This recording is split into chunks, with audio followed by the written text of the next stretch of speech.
Okay, cool.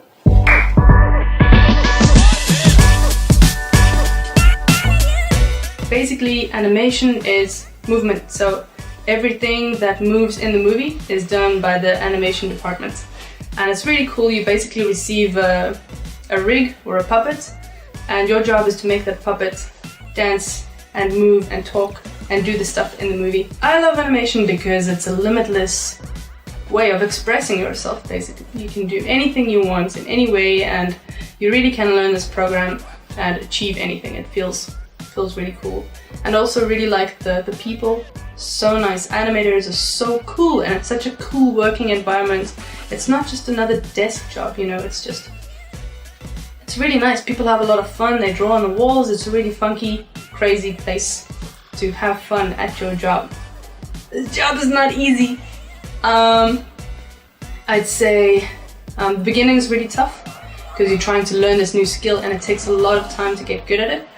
And also what's really tough is it's a lot of hours. You end up working a lot of overtime and putting a lot of time into your craft to get jobs done and to, you know, make your stuff look good. As a director of animation, what I find the most rewarding is sort of finding people who are like very passionate about kind of getting into the minds of the characters and sort of really kind of finding a performance based on not just what you kind of told them is happening in the story, but what they are really kind of feeling is happening to the character at that moment. So I think like the really great animators that I work with are ones that really inhabit the character. They're kind of actors. They're not really just artists or computer people. They really kind of think and feel and kind of go through what the character is thinking and feeling.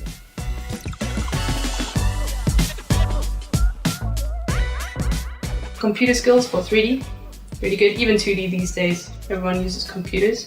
I don't know if that's a talent. You can, acting and performance is really great. If you want to be an animator and you're being able to perform or act or like performances or acting is really good. Drawing is really important for 3D animation. I think it's really something that's gonna help you understand posing and strong poses, strong characters, strong silhouettes. So drawing is definitely a yes. However, big but, I suck at drawing and I'm an okay animator. So you don't have to be able to draw. Don't let it stop you. Don't let it stop you from becoming an animator. It's definitely a good idea, but it's not essential. I know a lot of really, really great animators that can't draw.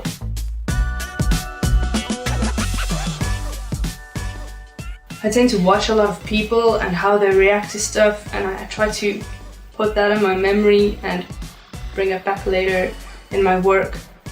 You also have to empathize a lot, and a little trick I learned here for everybody is that when you're animating on your shot and you're watching it back and you feel the emotion that you're trying to show there, then you know you're on a good path. You know you're getting there, because ultimately that's what you want the audience to feel. So it's really like, some of us animate like you're pulling the face of what you're trying to do because you want to put this in there. It's really hard, but it's really cool and fun at the same time. And it's fun to watch animators work as well. They're all like,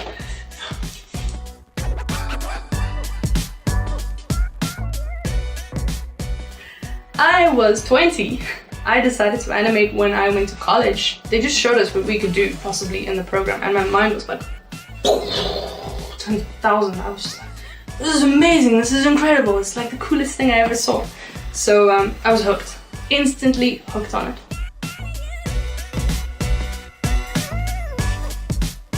A lot of animators tend to be quite introverted.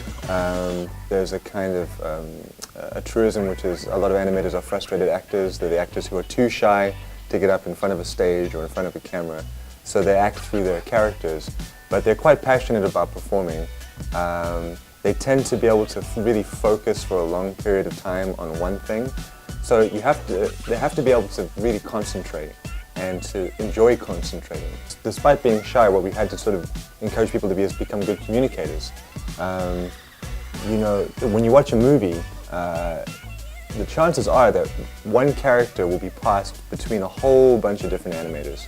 And often, you know, when people are starting out, a question is like, well, how does that feel like the same character? Because it's like, you know, 20 different people's take on, you know, on someone like Stickman or Hyrie Rat. So you have to constantly be able to ask questions and to kind of get the information that you need. I think perseverance is really important.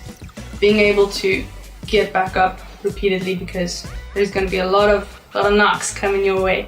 You got to be strong, you got to be tough, and you have to have a tough skin, because your job as an animator is basically to take criticism every day. You have to be able to take these notes and put them into a positive path. The job of the director is to tell you what's wrong with it so that you can make it better.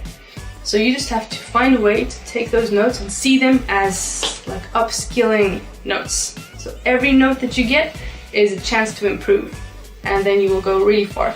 So yeah, just you gotta put your pride aside and be able to take criticism pretty well. I couldn't when I was young. Oh my goodness, I was so bad. I learned to turn it around and to flow with it instead of fighting it. Not good.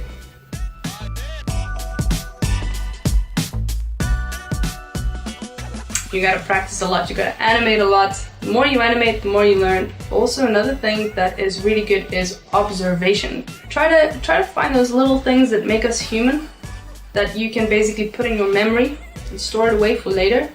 And you only see that if you really watch the world around you. Go sit in a coffee shop and just watch people.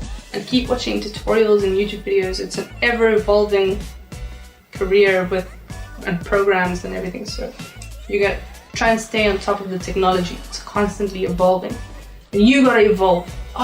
Don't find a way to do something and stick with it just because it works. Keep trying new stuff.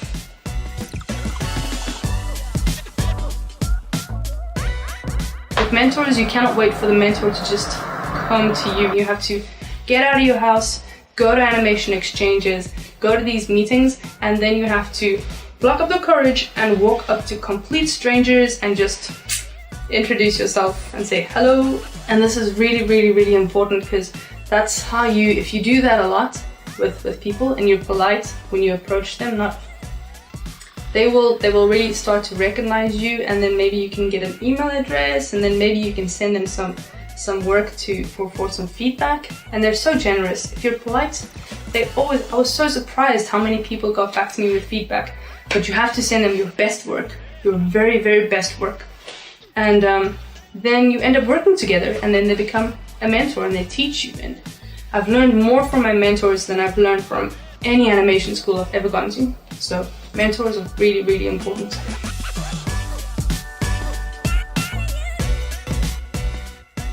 Don't wait. You know, nothing is gonna come to you. You have to go out there and you have to get it. So just keep fighting, keep trying, and don't wait. Cool. That's basically it.